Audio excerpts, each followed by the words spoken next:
The material that you're about to listen to and engage with came from our 2017 Missiology Lectures, when myself, along with my colleague Johnny Ramirez-Johnson, said we need to do this next 2017 Missiology Lectures on this topic of race, theology, and mission.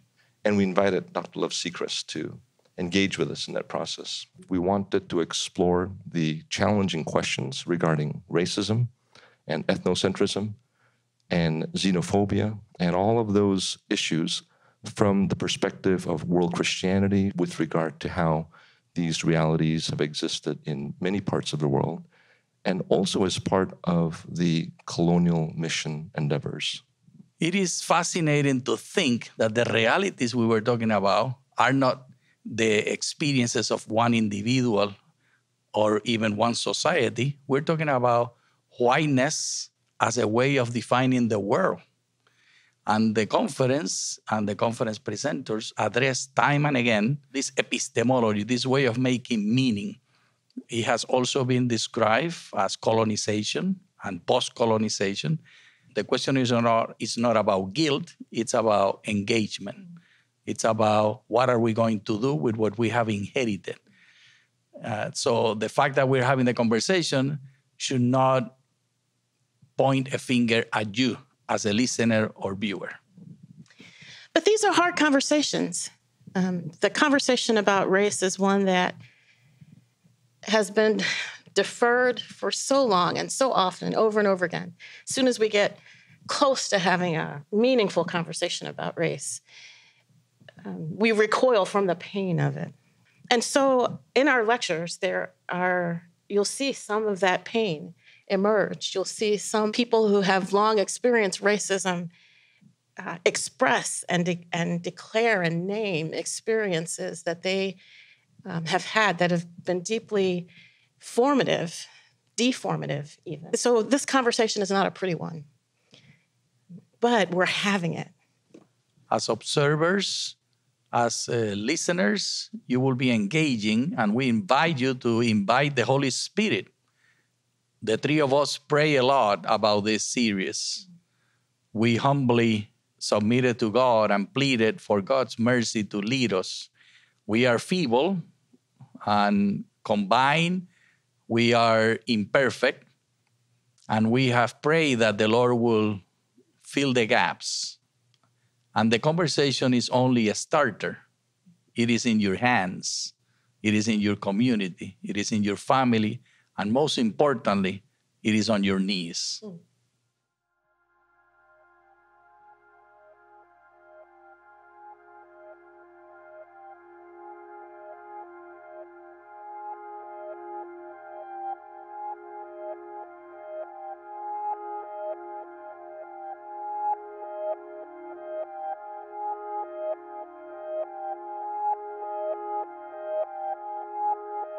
We have had the privilege of knowing Dr. Jeyaraj since 1993, when, fresh from Fuller Seminary, my husband Sebastian and I went to work at the institution to which he belonged, Union Biblical Seminary in Pune. Dr. Jeyaraj was away in Germany most of the time we were in India, but in the last few years we were relatively near neighbours at different universities in the north of England. So it's a great pleasure to meet Daniel here today. Sebastian's and my encounter with India was overwhelming in many ways.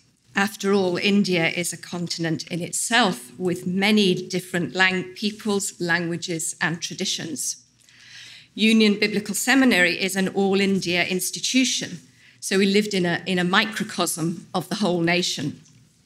We found it so fascinating and challenging and had so many questions that we both went on to do our doctoral work on Indian topics. I'm white, English, and Sebastian is Korean. So that made the encounter with India all the more interesting, as we saw things in different ways. Our son Jonathan was 5 years old at the time that our daughter Lydia was born in Pune. After her birth, we discovered that, since she was being born in India, Jonathan had been expecting her to look like an Indian baby, that is, browner. Although our 5-year-old showed a lamentable lack of understanding of genetics, it strikes me today that perhaps his child's perspective was not so wrong after all.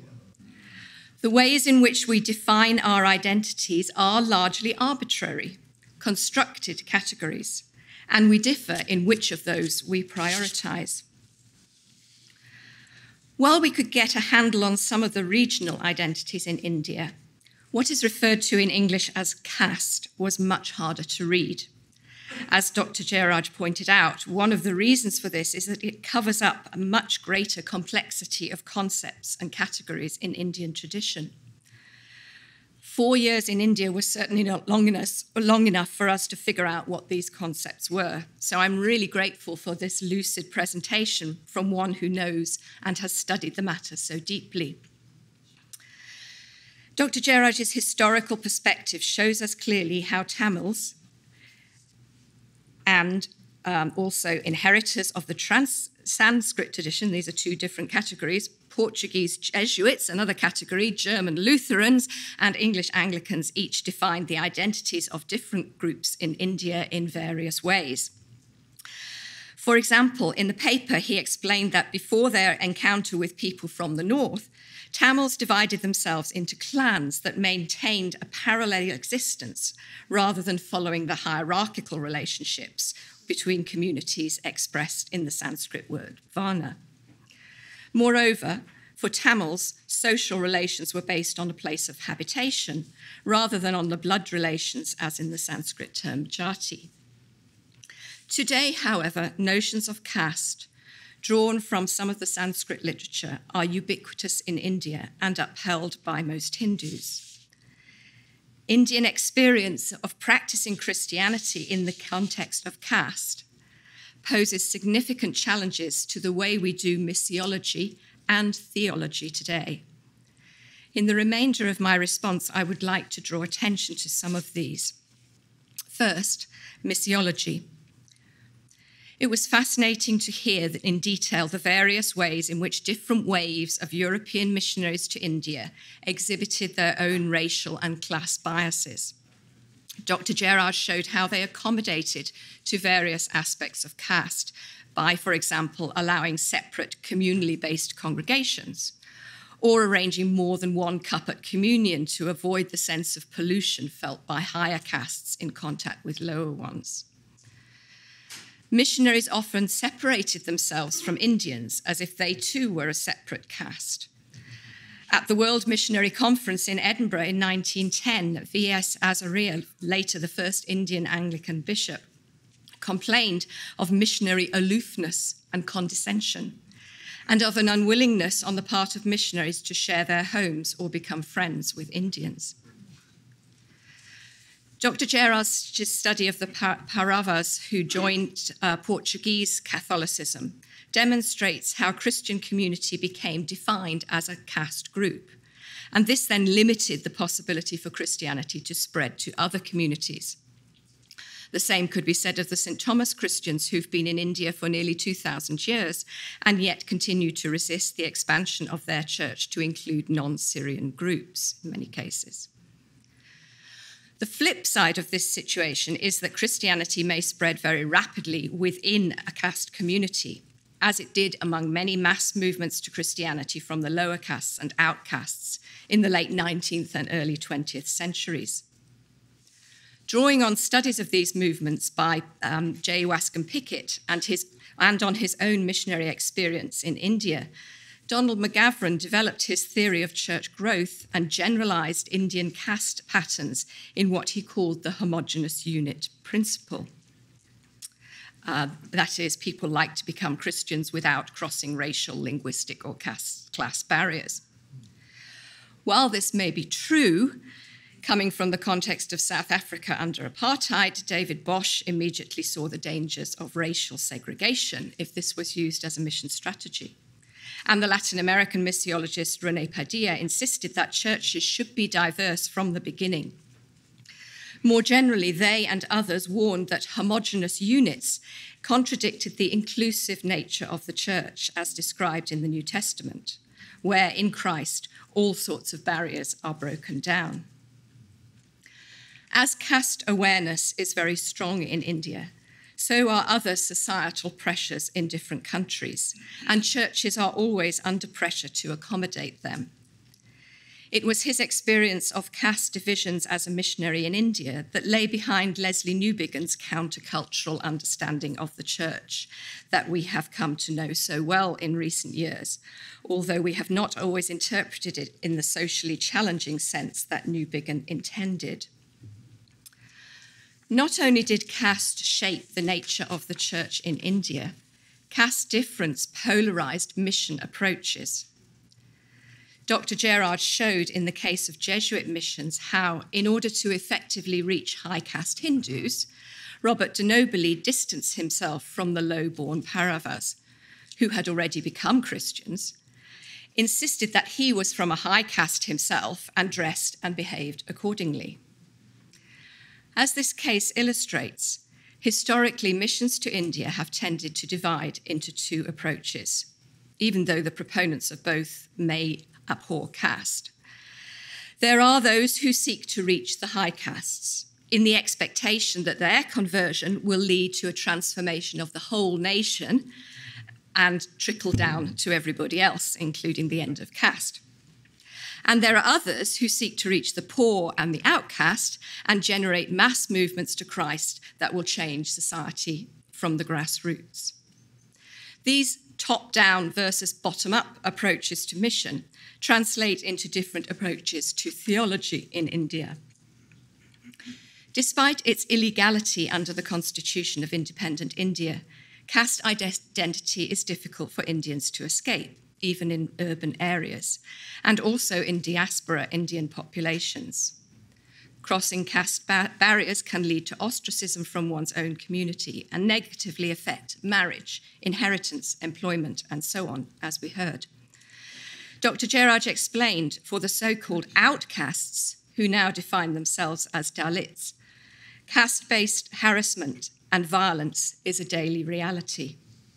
Moreover, although Dalits make up most of Indian Christians, they are unlikely to rise to church leadership, and their Christian identity is further disadvantages them in wider Indian society, which discriminates against religions that did not originate on the subcontinent. What is known as Indian Christian theology was developed through the study of Hindu philosophy and traditions. Theologians identified Sanskrit terms with Christian concepts and, wherever possible, enculturated Christianity with respect to Hindu society. This is, of course, important to do, but inevitably Indian Christian theology is a dialogue with caste Hindus. Such a dialogue with their oppressors was anathema to Dalit theologians, who demanded that there could be no relation with Hindus unless they renounced caste. In the latter part of his paper, Dr. Jeyaraj explained how they developed Dalit theology as a theology of liberation and identity.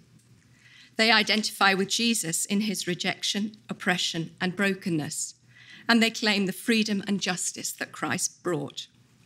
In practical ways, they struggle for recognition of their treatment as racism and a violation of their human rights. This divide between theology of inculturation and theology of liberation is not unique to India, of course, although it is particularly pronounced there. Inculturation, or contextualization, aims to express the gospel within a particular culture or context, and this culture is taken, at least initially, as a given. Inculturation, therefore, tends not to question the hegemonic forces or the status quo, whereas theologies of liberation are suspicious of the prevailing norms and challenge the dominant culture in the name of justice. In the case of Dalits, Hindu culture is experienced as a form of racism. I used to think of race as a bad thing, but of culture only in positive terms.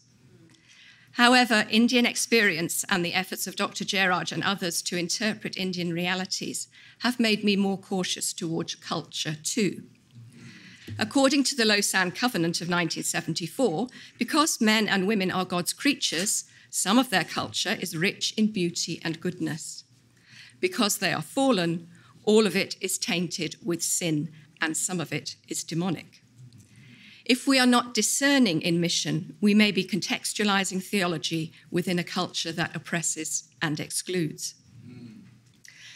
Culture can mean a number of things, but the structuralist use of the concept of culture in theology to categorize people is another problem.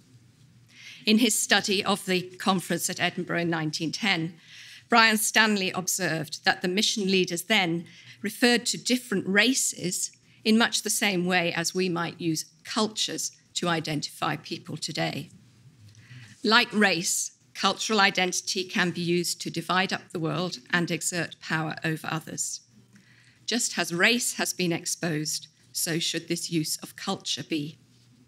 There is nothing inevitable about the way different groups think and behave, and people's theology is not determined by how we perceive their culture. Lastly, and returning to the beginning, Dr. Jeyaraj's presentation demonstrates the complexity of the ways in which we define our own and others' identities. As in the case of caste in India, these categorizations often run deep and appear intractable.